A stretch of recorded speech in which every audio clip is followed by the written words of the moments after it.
The 2025 Social Security Trustees Report is out and the news is bleak. If nothing changes starting in 2033, Social Security will face a cash flow deficit that triggers a 23% across-the-board benefit cut. That's 1 year earlier than expected. But here's the double whammy. It gets far worse. The system is already $72.8 trillion in the red, an unfunded liability that's twice the size of the national debt, and $10 trillion worse than last year. This is way beyond a temporary funding glitch. It's a permanent structural crisis. Thanks to Dr. Larry Kotlikoff out of Boston University, who has long been raising the warning cry on this, and whose analysis much of this video is based upon. First, let's break down what the trust fund report actually said. The big reveal was that the trust fund goes insolvent in 2033. That's 1 year earlier than last year's report. There's no wiggle room. Absent intervention on the part of Congress, benefits will drop by 23% automatically for all recipients.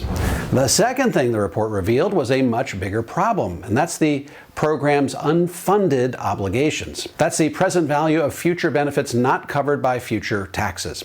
That gap is a staggering $72.8 trillion. That's $10 trillion more than it was the previous year. The next revelation is why it jumped by $10 trillion.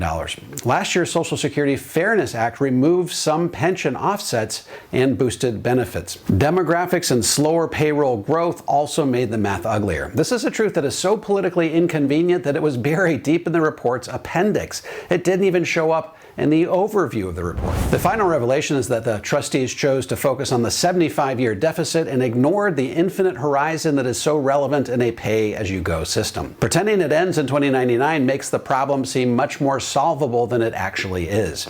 The truth is, come 2099, the system will still be gushing red ink. So all of this begs the question, what can we do to fix it?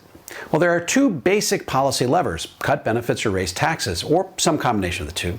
Let's see how bad things would have to get under either scenario. First, benefit cuts. To shore up the program, Congress would have to okay a permanent 30% across-the-board cut starting today. That would balance the books forever. Alternatively, they could wait until 2033 and implement a 23% cut by default. But if you delay, not only do you have to endure a 23% cut, but you leave the door open to possible further cuts down the line.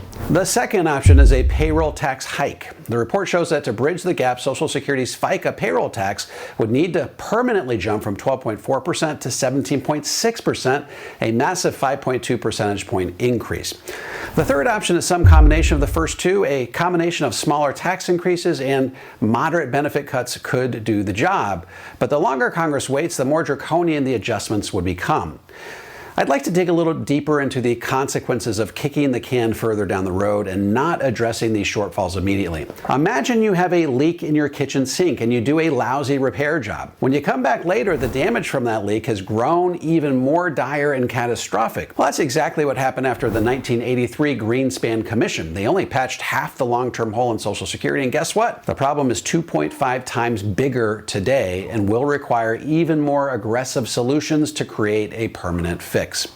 Now, pushing the problem off until 2033 will certainly benefit politicians in the short term because they won't have to make tough decisions that could get them voted out of office in the meantime. But it means we're all going to be paying a huge price in 2033 and beyond. Now, unfortunately, the insolvency of the Social Security Trust Fund is only the tip of the iceberg when it comes to our country's long-term fiscal challenges. If you count all the government's off-the-book promises, Medicare, defense, debt service, the fiscal gap is around 7% of GDP. That means we have a fiscal shortfall year in and year out of 7% of GDP forever. To put that in perspective for you, the United States GDP in 2024 was $29.18 trillion. 7% of that means a fiscal gap of $2.04 trillion. In terms of dollars, that gap gets bigger and bigger and bigger as time wears on. We're talking massive ongoing fiscal shortfalls of apocalyptic proportions. The broader point is this: Social Security isn't an isolated problem. It's only one card in a much bigger house of cards that will slowly collapse over time. So can Washington bail out Social Security with budget cuts or new revenue streams? Probably not. Here's why. 2/3 of federal spending is on non-discretionary programs, things that would require an act of Congress to change. We're talking Medicare, Medicaid, veterans benefits, and interest on the national debt. We're not even talking about the annual cost of the military or the cost of running the federal government. How bad is the situation? You'd have to fire every federal employee, cancel every NASA mission, basically shut everything down, and you'd still wouldn't plug the hole in our long-term fiscal outlook. We need major structural reform to healthcare, entitlements, taxes, and benefits. Anything less will pass a much larger problem down to the next generation. So all this leads us to the question that's at the heart of this video. Should you start Social Security now? With all this doom and gloom, should you claim Social Security early before those automatic cuts hit in 2033? Here's two things to think about before you decide to draw your benefits early. First, waiting raises your benefit. At age 70, your monthly benefit is 76% higher than it is at 62.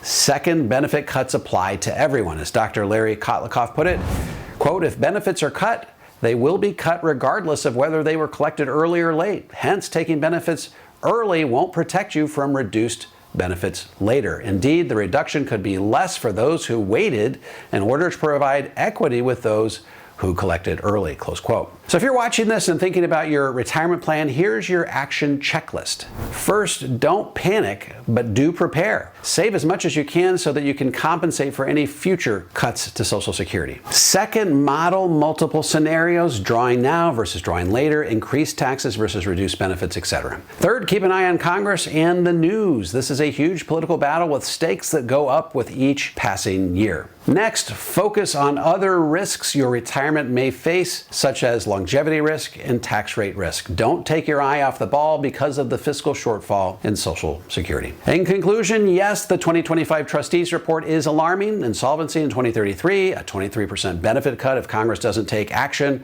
and a $72.8 trillion hole in the future of Social Security. But notwithstanding all that bad news from an actuarial standpoint, it still makes sense to push off Social Security just as long as you can. If you'd like to learn how to shield your hard-earned retirement savings from the impact of higher taxes and the risk of outliving your money, head over to davidmcknight.com and click on the Connect with an Advisor button. I'm happy to refer you to a financial advisor in my Power Zero network that has been trained, vetted, and qualified personally by me. And if you have any comments or questions, feel free to drop them into the comments section below, and I'll do my very best to respond to every single one of them personally. And don't forget to click like, subscribe, and the bell so you never miss a video. This is David McKnight. Thanks for watching, and I'll see you on the next video.